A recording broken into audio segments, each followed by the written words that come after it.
99 सीटें लाकर कांग्रेस का भी जोशाई है। दिन भर कांग्रेस के नेता नई मोदी सरकार का सामना करने के लिए मंथन करते रहे, लेकिन मंथन के बाद जब बात नेता प्रतिपक्ष की आई तो राहुल गांधी ने थोड़ा विचार करने के लिए समय मांग लिया। यहीं से बीजेपी को भी प्रहार करने का मौका मिल गया, जबकि कांग्रेस जानती है कि 10 साल बाद उनके पास मजबूत विपक्ष की कमान संभालने का मौका मिला है।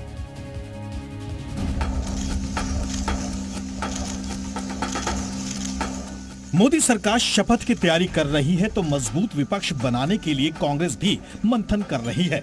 10 साल बाद एक बार फिर कांग्रेस को संसद के भीतर सत्ता पक्ष के सामने मजबूती के साथ सामना करने का मौका मिला है। सोनिया गांधी को कांग्रेस संसदीय दल का अध्यक्ष चुन लिया गया है।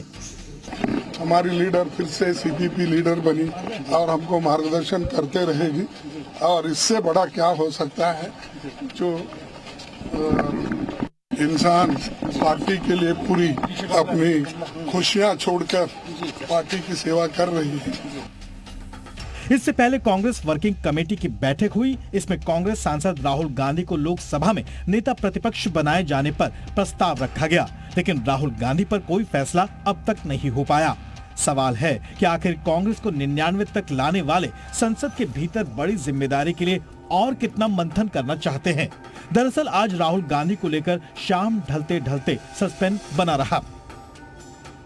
बैठक में एक प्रस्ताव पास किया गया, तमाम नेताओं ने इस पर सहमति दी और सर्वसम्मति से उनके नाम का प्रस्ताव हुआ कि राहुल गांधी लोकसभा में विपक्ष के नेता के पद को स्वीकार करें। लेकिन राहुल गांधी ने कहा कि इसके लिए मुझे थोड़ा समय दीजिए। अब क्या राहुल गांधी समय लेकर इस बात पर सहमति जताते हैं या किसी और नाम को राहुल गांधी आगे बढ़ाते हैं, ऐसा भी हो सकता है। इसीलिए अभी तक उस पोस्ट को लेकर उहापोह बना हुआ। वैसे कांग्रेस की चुनौतियां इसलिए भी बनी हुई हैं कि करीब 13 राज्यों में 24 के चुनाव में कांग्रेस खाता भी नहीं खोल पाई, जबकि कांग्रेस के नेता चाहते हैं कि राहुल गांधी संसद में नेता प्रतिपक्ष की भूमिका निभाएं। हम सब चाहते हैं कि राहुल जी विपक्ष के नेता का पद लें और उस जिम्मेदारी को संभालें। बीजेपी राहुल गांधी पर फंसे पेच को लेकर कांग्रेस पर तंज कस रही है। देखिए, इससे पहले भी राहुल गांधी जी का हमने जो देखा, उनको राहुल गांधी जी बीच बीच में कभी इटली चले जाते हैं, कभी दूसरे किसी जगह पे चले जाते हैं, कभी किसी सी बीच में मिलते हैं। तो अगर अपोजिशन लीडर बीच बीच में ऐसे हवा मतलब चले जाए ऐसी जगह पे, वो हवाई पे चले जाए या इटली पे चले जाए, किसी बीच में दिखाई दे तो अपोजिशन लीडर तो काम नहीं कर पाएंगे। 24 के रण में उतरने के दौरान राहुल गांधी ने 6,600 किलोमीटर भारत जोड़ो यात्रा की और चुनाव मैदान में दोनों ही सीटें जीती। इसके बाद कांग्रेस की जान में जान आई। अब अगर उनको अपना फैसला लेने में समय चाहिए तो विपक्ष के पास प्रहार करने का मौका मिलता ही रहेगा। ब्यूरो रिपोर्ट, जी मीडिया।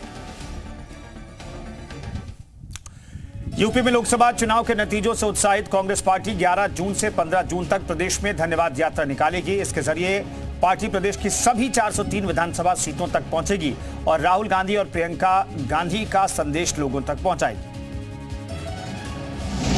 17 सीटों पर लड़ी, 6 सीटों पर जीती। कांग्रेस में खुशी, निकालेगी धन्यवाद यात्रा। यूपी में कांग्रेस को अरसे बाद ये खुशी मिली है। पार्टी बहुत दिन बाद ग्राउंड पर उम्मीद से बेहतर कर सकी है। 2009 के बाद इस चुनाव में कांग्रेस का सबसे अच्छा प्रदर्शन रहा और पार्टी ने न सिर्फ 6 सीटों पर जीत दर्ज की, बल्कि अपने दोनों गढ़ वापस भी पा लिए। क्योंकि 2019 में कांग्रेस सिर्फ एक रायबरेली सीट ही जीत पाई थी। अमेठी सीट से भी राहुल गांधी चुनाव हार गए थे। अब जब जनता ने भरोसा दिया है तो कांग्रेस ने धन्यवाद प्रेषित करने का खाका रेडी किया है। पार्टी 11 जून से 15 जून तक प्रदेश की सभी 403 विधानसभाओं में धन्यवाद यात्रा का आयोजन करेगी। जो कांग्रेस पार्टी ने मुद्दे उठाए, जो जनता से जुड़े थे, उन मुद्दों पर वोट किया है। हम उसके लिए पूरे प्रदेश में सभी 403 विधानसभा सीटों में धन्यवाद यात्रा निकालेंगे, क्योंकि इस देश के जो संविधान और लोकतंत्र को बचाने में उन्होंने सेंस दिखाया, अपनी जिम्मेदारी दिखाई, हम उसके लिए उनको धन्यवाद ज्ञापित करेंगे। धन्यवाद यात्रा में प्रदेश प्रभारी और राष्ट्रीय महासचिव अविनाश पांडे और प्रदेश कांग्रेस अध्यक्ष अजय राय शामिल रहेंगे। कांग्रेस के जीते सांसद लोकसभा प्रत्याशी विधायक और सभी वरिष्ठ नेता भी शिरकत करेंगे, जो राहुल गांधी और प्रियंका गांधी का संदेश लोगों तक ले जाएंगे। इससे पहले यूपी में जीत के बाद कांग्रेस ने एक और बड़ा फैसला लिया है। राहुल गांधी रायबरेली सीट नहीं छोड़ेंगे।